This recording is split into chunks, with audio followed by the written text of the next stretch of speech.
Hey everybody, welcome to Jables Outdoors. Today I am doing a 121 to 136 conversion kit on my 2002 MXZ 700. I've got the skid out of it. There's my old track, that's the 121 Ripsaw. There's my new 136. It's the only track I could get used locally, so it's only a 1-inch paddle, but it'll do me for the season and I'll get a new one next year. So anyways, I've gone ahead and taken off the rear bogey wheels. All I have to do is take this bar out.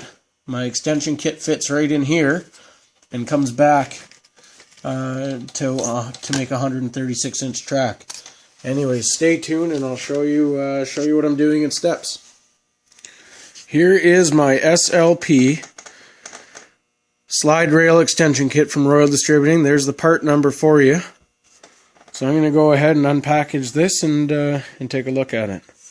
So in the kit comes these very nice looking CNC aluminum SLP rail extensions. You can see the groove to fit in where the old axle went. So this groove here fits into this. You have to remove your adjuster, your tensioners there. You have to take them off first, because they're going to go somewhere on this rail. Now as I get further in, I'll show you more. Alright, so the track tensioners are off. I'm going to go ahead and clean these things up while they're off. I'm going to hit them on the bench grinder on the wire side. Clean them up. Look a little bit gross. Might as well. It says here in the instructions to put the extension rail into the stock rail, and that the front holes should line up with the holes that are already there. Drilling holes may be required. Now, so what I've got the rail. It fits in nice, and I take my 1/4 by 1 inch bolt, and you'll see it doesn't quite line up in that hole right there. I'm going to try to get a better picture here. It won't quite go through there, so I'm gonna have to do a little bit of honing of that hole to make sure that that bolt goes in properly. Probably end up having to do that for both of them.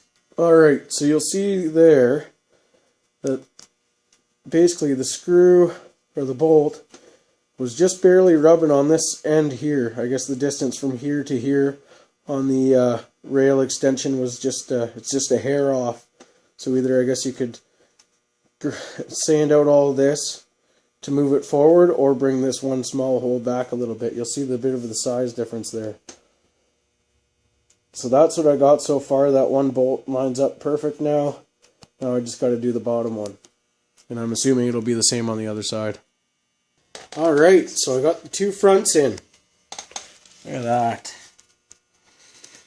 Extension rail half on. Now I'm just getting ready to drill the holes for the back of the rail. You can see there's no holes on the rear.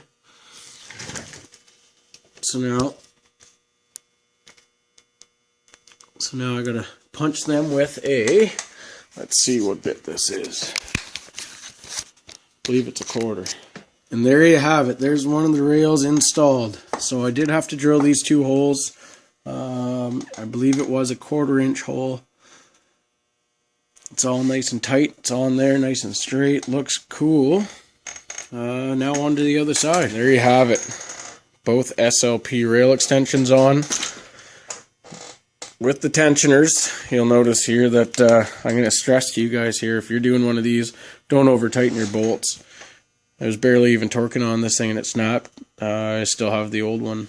The old bolt from the tensioners there, but 3 new bolts, 1 old one. Don't over tighten them, but it's on there. I got my original bolts all cleaned up and the brackets all cleaned up, so it's starting to look good. Life's good. I'm going to start putting the bogey wheel assembly back together. So there you have it. Got the tensioners installed, got all my bogey wheels and spacers installed.